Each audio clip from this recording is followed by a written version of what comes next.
Là, il est. Vous pensez connaître l'Égypte? Détrompez-vous. Au-delà des cartes postales et des pièges à touristes se cache un monde de mystères glaçants, allant de la dague d'un pharaon forgé à partir d'une étoile déchue à une ville perdue pendant des millénaires. Ce sont des secrets que même le désert n'arrive pas à dissimuler. Des recherches récentes suggèrent que la dague et la tombe de Toutankhamon auraient des origines extraterrestres. Les scientifiques qui ont analysé la composition métallique de la lame affirment qu'elle a été fabriquée avec du fer provenant d'une météorite. Un pharaon alien en 1907, quelques années avant que le monde ne découvre Akhenaton, des archéologues sont tombés sur la tombe 55 dans la vallée des rois. À l'intérieur, ils ont trouvé une chambre nue, dépouillée, bien loin des tombeaux somptueux des autres pharaons. La seule chose à l'intérieur était un sarcophage entouré de 4 blocs magiques orientés vers l'intérieur, comme pour éloigner le mal des occupants. La momie elle-même était effrayante, son visage avait été brutalement défiguré, ne laissant qu'un œil hanté. Le nom sur le cercueil avait été gratté et les murs étaient couverts d'inscriptions frénétiques de grands prêtres, hurlant que le mal ne vivra pas à nouveau. C'est là qu'Akhenaton entre en jeu. Akhenaton était un pharaon excentrique qui a défié les traditions millénaires. Au lieu de vénérer une foule de dieux comme tout le monde, il s'est exclusivement consacré au disque solaire, l'Aton. Les grands prêtres le haïssaient pour cela, luttant avec acharnement pour effacer son héritage. Des soupçons ont même surgi concernant ses origines, son crâne allongé et ses caractéristiques surnaturelles ont alimenté les spéculations, certains se demandant s'il venait de l'espace. Cette mystérieuse momie dans la tombe 55 pourrait-elle être Akhenaton?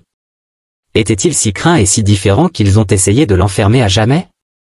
Et sa dévotion à la tombe pourrait-elle être liée à un objet céleste, un phare venant de sa véritable maison? 2. La disparition mystérieuse de la reine Néfertiti. Néfertiti n'était pas une reine ordinaire, elle était la grande épouse royale d'Akhenaton, reconnue pour sa beauté et son pouvoir. Elle se tenait aux côtés de son mari alors qu'il défiait les anciens dieux d'Égypte et embrassait l'Aton.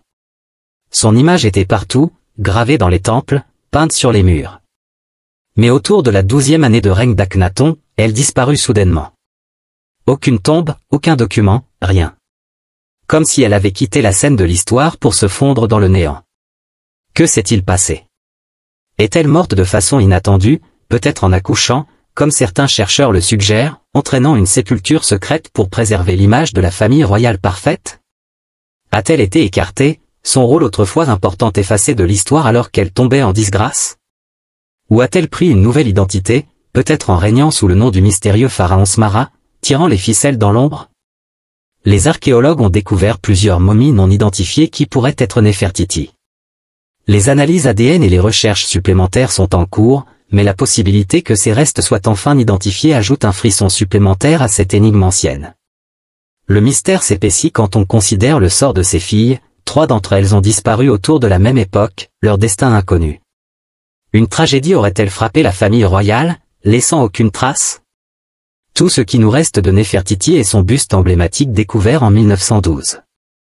La disparition de Néfertiti est une affaire non résolue vieille de milliers d'années, un mystère terrifiant qui continue de dérouter historiens et archéologues à ce jour. 3. La dague en fer de Toutankhamon. Lorsque vous pensez à l'Égypte ancienne, vous imaginez probablement des pyramides en or et des momies, n'est-ce pas? Mais que diriez-vous d'une dague en fer? Pas n'importe quel fer, mais une dague faite d'un fer trouvé directement sur le corps momifié du jeune pharaon Toutankhamon lui-même. Ça semble impossible, non?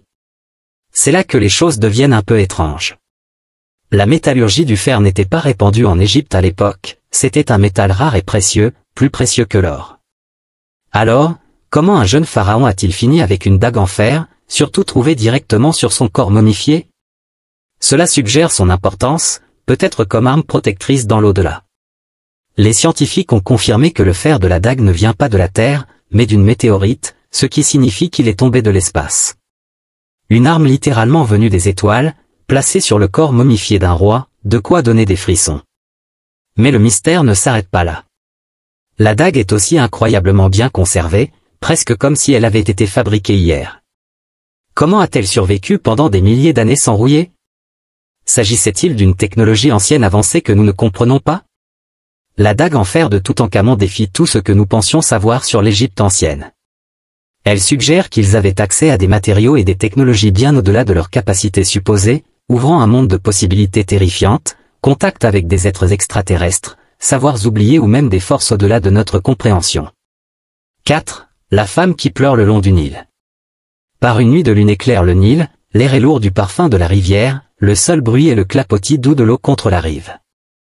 Mais soudain, un hurlement glaçant brise le silence, c'est la femme qui pleure le long du Nil, toujours en quête de ses enfants perdus.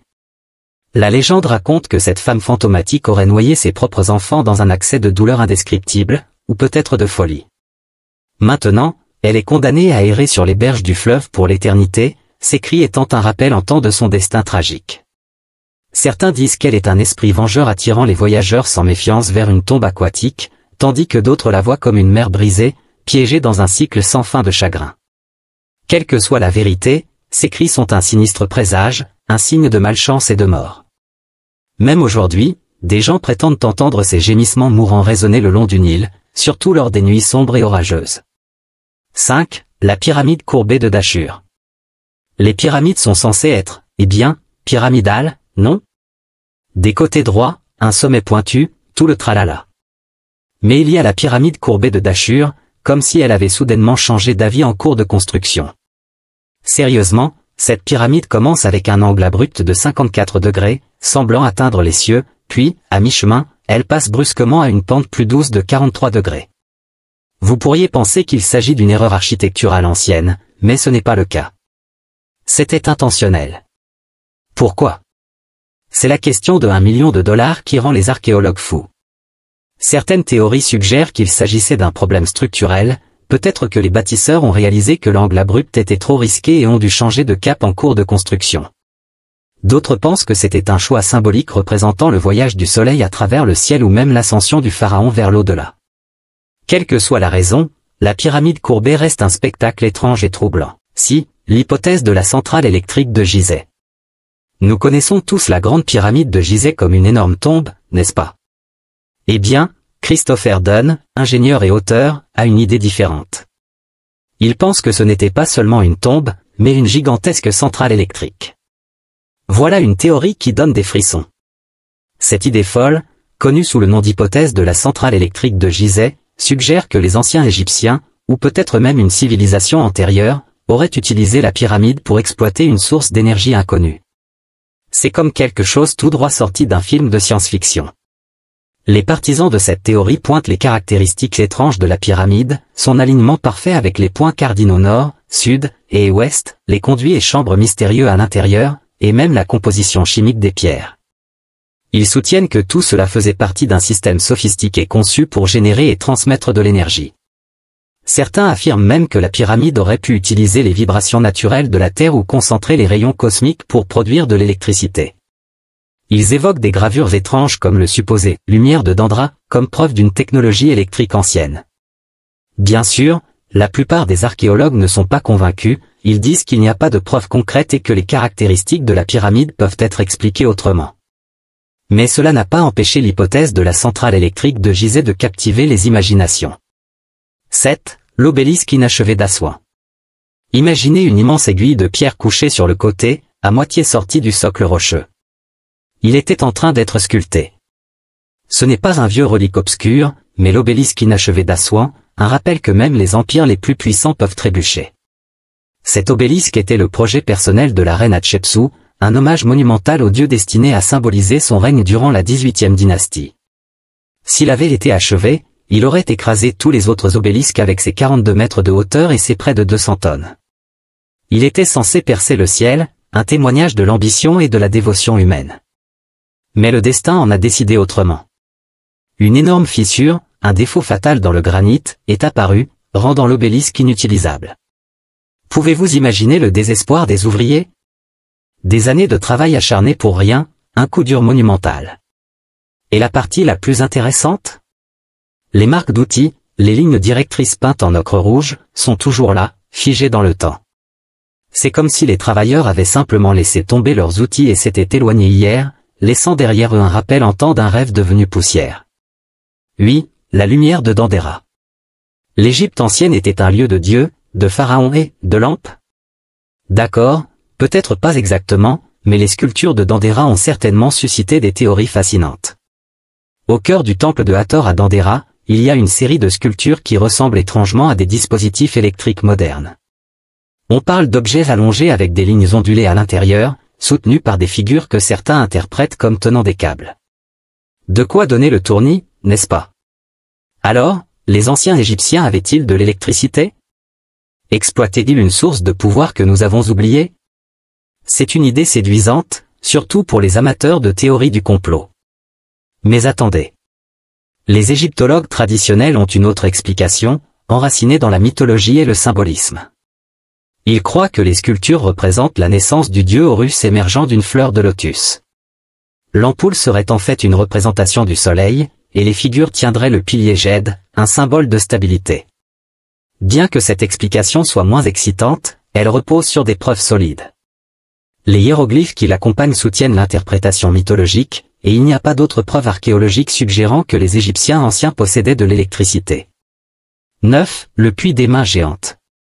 Imaginez découvrir un puits rempli non pas d'or ou de trésors anciens, mais d'une collection de mains humaines coupées.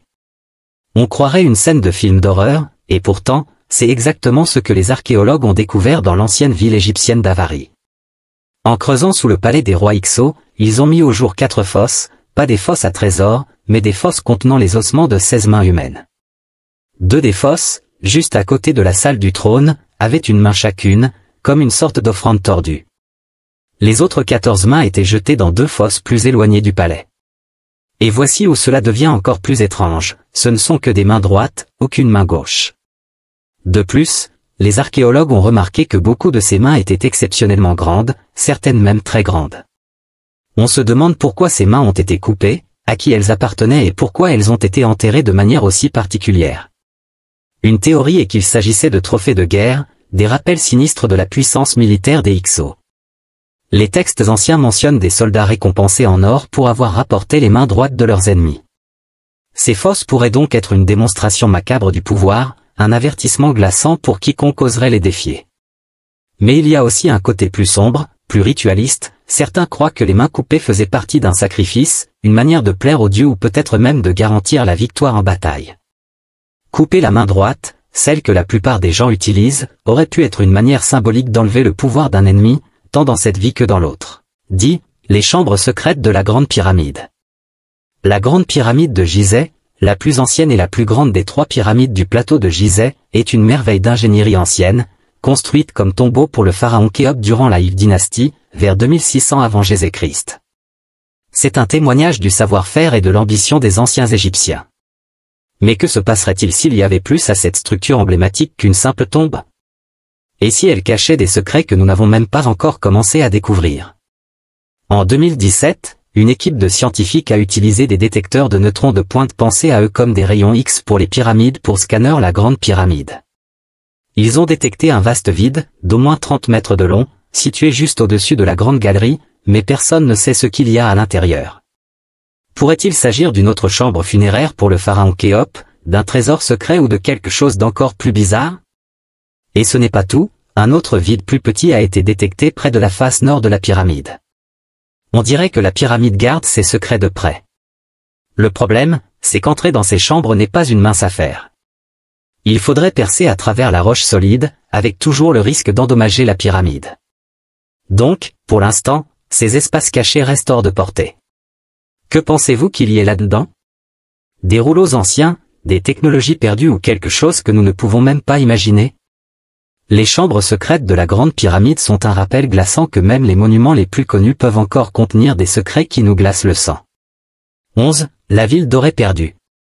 L'année était 1922, l'archéologue Howard Carter faisait la une des journaux avec la tombe de Toutankhamon. Mais pendant que le monde était captivé par les trésors du jeune roi, une autre découverte incroyable attendait juste sous la surface. Perdue depuis plus de 3000 ans, la ville dorée de Luxor. Ne vous emballez pas trop pour le côté doré, ce n'est pas comme si les rues étaient pavées de briques en or. Le nom fait en fait référence à l'état de conservation incroyable de la ville et à la richesse des artefacts découverts. Ce n'était pas juste un petit village, mais une métropole tentaculaire construite durant le règne glorieux d'Amenhotep III, l'un des pharaons les plus puissants d'Égypte. C'était un centre d'activité animé, avec des ateliers, des boulangeries, des quartiers administratifs et même une zone résidentielle. Les archéologues ont découvert des maisons en briques crues, des rues et même un mur en zigzag, le tout remarquablement bien conservé. Et les découvertes sont époustouflantes, des boulangeries anciennes avec des fours prêts à fonctionner, ou un atelier rempli d'outils et d'artisanat à moitié terminé. Ils ont même trouvé des bagues, des scarabées, des poteries colorées et des récipients à vin. On parle d'une véritable capsule temporelle. 12. Le sanctuaire des faucons. Les anciens Égyptiens adoraient leur dieu à tête d'animal, mais cette découverte élève les choses à un tout autre niveau de bizarrerie. Les archéologues ont découvert un sanctuaire dédié aux faucons, enfoui dans les sables du désert. Pas un sanctuaire ordinaire, mais un lieu rempli des restes de 15 faucons décapités, soigneusement disposés sur un piédestal. Et pour couronner le tout, il y a une inscription cryptique qui dit « Il est inapproprié de faire bouillir une tête ici ». Alors, quel est le deal avec ce sanctuaire étrange? Les experts pensent qu'il date d'environ 3000 ans, à une époque où les Blémites contrôlaient cette partie de l'Égypte.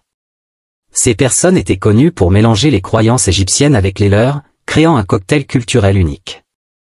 Le sanctuaire lui-même est assez petit, mais il est chargé de symbolisme. Il y a des sculptures de 2 dieux inconnus, l'un avec une tête de faucon, et une autre inscription mentionne la déesse Isis. Il semble que les Blémites adoraient les faucons, peut-être même les vénéraient-ils comme des divinités. Mais pourquoi ces oiseaux décapités? C'est encore un mystère. Étaient-ils des sacrifices, des offrandes aux dieux ou quelque chose d'encore plus étrange? Et qu'en est-il de cette règle interdisant de faire bouillir des têtes? Quelqu'un essayait-il de préparer un ragoût de faucons interdit? Le sanctuaire des faucons de Berry laisse plus de questions que de réponses. 13. La liste des rois de Turin. Imaginez un vieux parchemin déchiré répertoriant tous les souverains d'Égypte, depuis les débuts jusqu'aux pharaons que nous connaissons et aimons. C'est la liste des rois de Turin, une sorte d'arbre généalogique royal sur stéroïdes. Mais voici le hic, ce parchemin ne liste pas seulement les suspects habituels, il inclut des noms que nous n'avons jamais entendus, des souverains d'une époque antérieure aux pyramides, voire des êtres mythiques et des dieux. Ce papyrus, aujourd'hui en lambeaux, était autrefois un registre méticuleux notant le nom de chaque souverain et la durée de son règne. C'est comme si les anciens Égyptiens surveillaient leurs dirigeants, s'assurant que personne ne se laissait aller. Mais le problème est que la liste des rois de Turin inclut des noms qui n'apparaissent nulle part ailleurs dans l'histoire égyptienne. Nous parlons de souverains avant la première dynastie, une époque enveloppée de mythes et de légendes. Elle répertorie même des dieux et des demi-dieux en tant que rois, brouillant les frontières entre l'histoire et la mythologie. Certains chercheurs pensent que ces souverains supplémentaires étaient réels, représentant un chapitre perdu de l'histoire égyptienne. D'autres croient qu'ils sont symboliques, représentant différents aspects du cosmos ou du système de croyances égyptien. Quelle que soit la vérité, la liste des rois de Turin est un puzzle fascinant, un aperçu d'un passé à la fois familier et totalement étranger. 14. La pierre de Rosette. Vous avez déjà essayé de lire des hiéroglyphes? C'est comme essayer de déchiffrer des symboles extraterrestres. Pendant des siècles, l'écriture égyptienne ancienne était une porte fermée, un mystère que personne ne pouvait percer. Jusqu'à un jour fatidique en 1799, lorsqu'un soldat français, lors de la campagne de Napoléon en Égypte, est tombé sur cette dalle de basalte noire. Elle avait le même décret écrit en 3 scripts différents, grec ancien, démotique, un script égyptien plus tardif, et hiéroglyphe. Le décret en lui-même n'était pas particulièrement excitant, c'était essentiellement une manœuvre de relations publiques par un conseil de prêtres louant le jeune pharaon Ptolémée V en 196 avant Jésus-Christ. Mais les implications étaient énormes. Les chercheurs avaient enfin un moyen de comparer les scripts et de comprendre ce que signifiaient tous ces gribouillis et têtes d'oiseaux. Et c'est Jean-François Champollion, le génie des langues, qui a décodé le message. Il a compris que les hiéroglyphes n'étaient pas seulement des images, mais un système complexe de sons phonétiques, d'idéogrammes et de déterminatifs. C'était comme déverrouiller une langue secrète, une langue qui était restée silencieuse pendant des siècles. 15. La malédiction du masque d'or de Toutankhamon. Lorsqu'Howard Carter a finalement ouvert la tombe de Toutankhamon en 1922, il n'a pas seulement trouvé des trésors. Certains disent qu'il a déclenché une ancienne malédiction. La légende veut que quiconque dérangeant la tombe du jeune roi soit condamné à une douleur immense, et le plus grand objet de cette malédiction était le célèbre masque d'or de Toutankhamon, un chef-d'œuvre d'art et un supposé canal pour la colère du pharaon. Lord Carnarvon, celui qui a financé toute l'expédition, est mort subitement quelques mois après l'ouverture de la tombe. Officiellement, c'était une piqûre de moustique maligne, mais était-ce vraiment de la malchance ou avait-il perturbé la mauvaise momie? Ensuite, Une série d'événements étranges a été liée aux personnes ayant été dans la tombe ou ayant touché le masque, un canari tué par un cobra, des maladies soudaines, des accidents bizarres. Cela a suffi à effrayer même les archéologues les plus courageux. Y avait-il réellement une malédiction ou n'était-ce qu'une coïncidence exagérée par les médias? Nous ne le saurons peut-être jamais avec certitude, mais une chose est certaine, la légende de la malédiction rend l'histoire de la tombe de Toutankhamon encore plus excitante. C'est un rappel que même dans la mort, les pharaons conservent du pouvoir, et troubler leur repos éternel pourrait avoir un prix élevé. 16. L'Osirion d'Abydos. Descendez dans une sombre chambre remplie d'eau entourée de massifs piliers en granit qui semblent défier la gravité. C'est comme quelque chose tout droit sorti d'un film d'Indiana Jones, mais c'est bien réel, l'Osirion d'Abydos, l'un des endroits les plus mystérieux d'Égypte, caché derrière le temple de Séti Ier. Ce complexe souterrain est un mélange époustouflant de maçonnerie massive et de sculptures élaborées. La salle principale a une plateforme surélevée au milieu, entourée d'un fossé et flanquée de ces énormes piliers en granit, chacun pesant un impressionnant 60 tonnes. Comment les anciens Égyptiens ont-ils déplacé et installé ces choses sans grue moderne? Même les origines de l'Osirion sont un peu floues. Certains pensent qu'il a été construit par Séti Ier vers 1279 avant Jésus-Christ, mais d'autres disent qu'il pourrait être beaucoup plus ancien. Son style est totalement différent de celui du temple voisin, ce qui ajoute au mystère. Mais la plus grande question est, à quoi servait-il? Certains pensent que c'était une tombe symbolique pour le dieu Osiris, le grand responsable du monde souterrain. L'eau pourrait représenter les premières eaux de la création, et les énormes piliers dégagent une ambiance d'éternité et de puissance divine. D'autres disent que c'était un lieu pour des rituels secrets où les prêtres passaient une sorte d'initiation pour se connecter au divin. L'espace sombre et clos rempli d'eau aurait été assez intense, parfait pour une expérience spirituelle. Quelle que soit sa fonction, l'Osirion d'Abydos reste enveloppé de mystère. 17. La galerie des murmures du temple de Karnak. Le complexe du temple de Karnak est un vaste témoignage de la puissance égyptienne ancienne. Il est massif, avec des temples, des obélisques et des salles construits par les pharaons au fil des siècles. C'était comme leur version d'une méga-church dédiée au dieu Amon-Ra. Mais cachée dans ce vaste complexe se trouve une perle rare, la galerie des murmures. Entrez dans ce long corridor étroit et vous serez entouré de piliers imposants. C'est impressionnant, mais la vraie magie se produit lorsque vous murmurez un secret à une extrémité. D'une manière impossible, vos mots chuchotés voyagent sur toute la longueur de la galerie, clair comme de l'eau de roche pour quelqu'un se tenant à l'autre bout. Non, ce n'est pas un tour de microphone caché. La galerie des murmures est un véritable mystère acoustique qui intrigue les gens depuis des siècles. Certains disent que c'est dû à la façon dont la galerie est conçue et construite, tandis que d'autres murmurent sur des chambres secrètes et une magie ancienne amplifiant le son. 18. Le tunnel de Taposiri Mania. Profond sous les ruines du temple de Taposiri Mania, il y a un tunnel qui serpente comme un serpent à travers la terre. Il mesure plus de 1300 mètres de long, soit l'équivalent de 15 terrains de football, et est construit de manière si précise que même les ingénieurs modernes sont impressionnés. Découvert en 2022, ce tunnel se trouve à 13 mètres sous la surface, partiellement submergé dans l'eau. Les experts l'appellent un miracle géométrique en raison de sa précision. Mais quel était son but? Certains croient que le tunnel servait une fonction pratique, canalisant l'eau vers le complexe du temple et les zones environnantes. D'autres pensent qu'il avait une signification plus symbolique, un chemin reliant le monde des vivants au royaume des morts. D'autres encore ont une théorie beaucoup plus excitante, ce tunnel pourrait-il être le passage secret menant à la tombe perdue de Cléopâtre VII, la légendaire reine égyptienne. Vous voyez, Taposiri Mania était dédié à Osiris, le dieu de l'au-delà, et à sa femme Isis. Cléopâtre, dans ses derniers jours, était étroitement associée à Isis. Peut-être que ce tunnel faisait partie d'un grand plan pour cacher sa tombe, la protégeant dans l'au-delà, tout comme la déesse avec laquelle elle s'identifiait. Et c'est encore plus intéressant, les archéologues ont trouvé des choses intéressantes à l'intérieur du tunnel, y compris 2 statues en albâtre et des morceaux de poterie brisés. Ces découvertes suggèrent l'importance du tunnel, mais son véritable but reste un mystère. 19. La tombe des oiseaux. Oubliez l'or et les bijoux de Toutankhamon. La tombe des oiseaux à Saqqara offre un autre type de trésor, des millions d'oiseaux momifiés. Oui, vous avez bien entendu, des millions. C'est comme un immense cimetière d'oiseaux où d'innombrables ibis, faucons et éperviers ont été soigneusement préservés pour l'éternité. Mais ce ne sont pas simplement des oiseaux aléatoires, ce sont des offrandes sacrées aux dieux ibis de la sagesse et de l'écriture. Les Égyptiens croyaient qu'en momifiant ces oiseaux, ils assuraient leur passage vers l'au-delà, où ils pourraient continuer à servir leur patron divin. Les prêtres élevaient ces oiseaux, puis les momifiaient avec le même soin et la même précision que les corps humains. Ils les mettaient même dans des jarres spéciales et les empilaient du sol au plafond dans d'immenses catacombes souterraines. Mais pourquoi tant d'oiseaux? On pense que les pèlerins affluaient vers ces sites sacrés, apportant des oiseaux momifiés en offrande à Thoth, espérant obtenir ses bénédictions et conseils. C'était comme une gigantesque boutique de cadeaux thématiques égyptiens, chaque momie représentant une prière ou un souhait. 20. Les hiéroglyphes d'hélicoptères d'Abydos. Dans le temple de Séti Ier à Abydos, il y a des sculptures qui ont suscité des théories folles.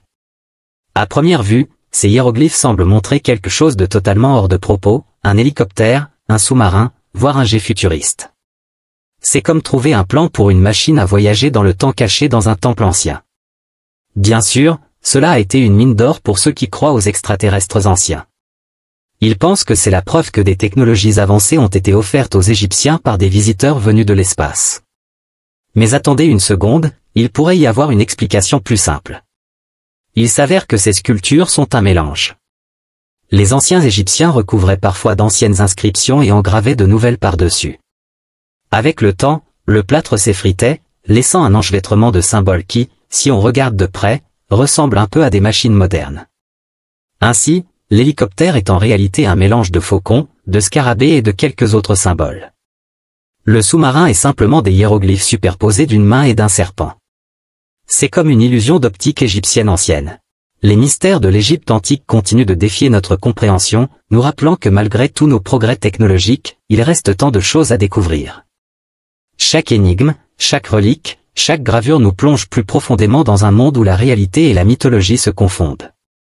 Que ce soit des tunnels oubliés, des listes royales énigmatiques ou des sculptures défiant le temps, l'Égypte ancienne nous montre que l'histoire est bien plus qu'un simple récit du passé. Elle est vivante, elle nous appelle à explorer davantage, à remettre en question ce que nous savons, et à croire en l'impossible. Alors, que nous réserve encore le sable des pharaons? Seul l'avenir nous le dira.